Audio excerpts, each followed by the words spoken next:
Hi, and welcome back to What the Health with your host, Allie Vin.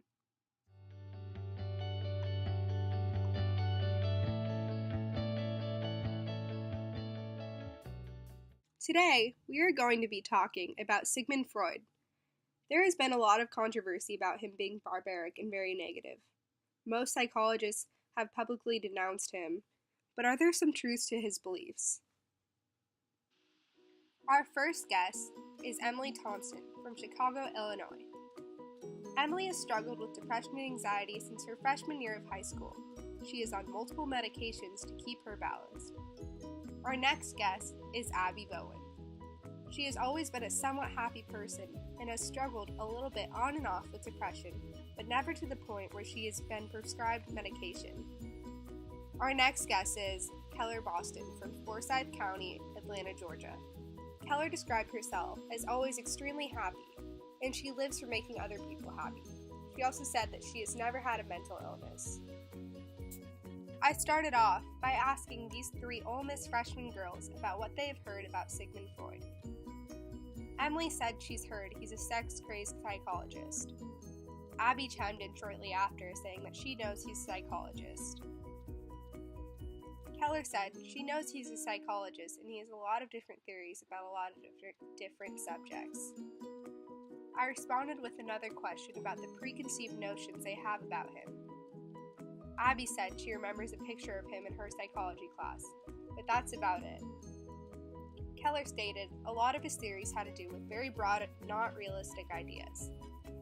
Emily said he thought that bringing in people for therapy 3 hours a day was beneficial, when he would, most of the time, blame their problems on sexual tension, and she definitely doesn't agree with that.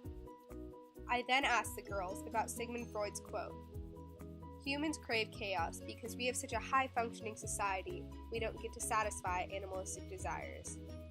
I asked if they found any truths to that statement. Keller responded, "I think certain people definitely crave chaos, and I think certain people love stressful situations and thrive in them. Chaos can bring attention, and some people desire that.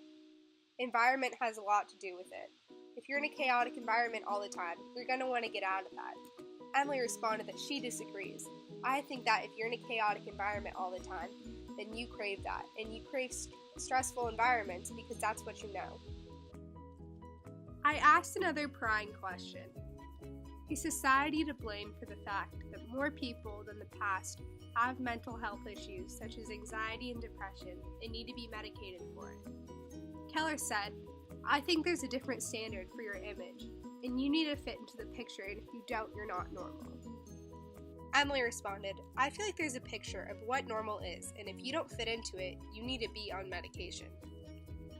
Overall, I asked for their final thoughts on Sigmund Freud, and if they found any truths to his quotes. Emily responded that she identifies with the quote about chaos, and she has seen that firsthand. "I think Freud tries to connect everything in the world to each other, and I believe in that. But when he says things such as animalistic desires, I don't think people are as savage as he wants them to be." Keller responded, "I think he was using his ideas as a basis and not completely truthful. I believe in what he says in a different form, but still similar ideas." Abby stated that Freud's ideas were from a long time ago, so at the time people were more barbaric than they are now, which makes sense with his ideas. I think that if he was a psychologist in the present, his beliefs would be more modern. Overall, Freud's ideas were not completely dismissed, and there were some definite truths to these statements according to these girls. Thank you to all of the guests on What the Health, and we will see you next time.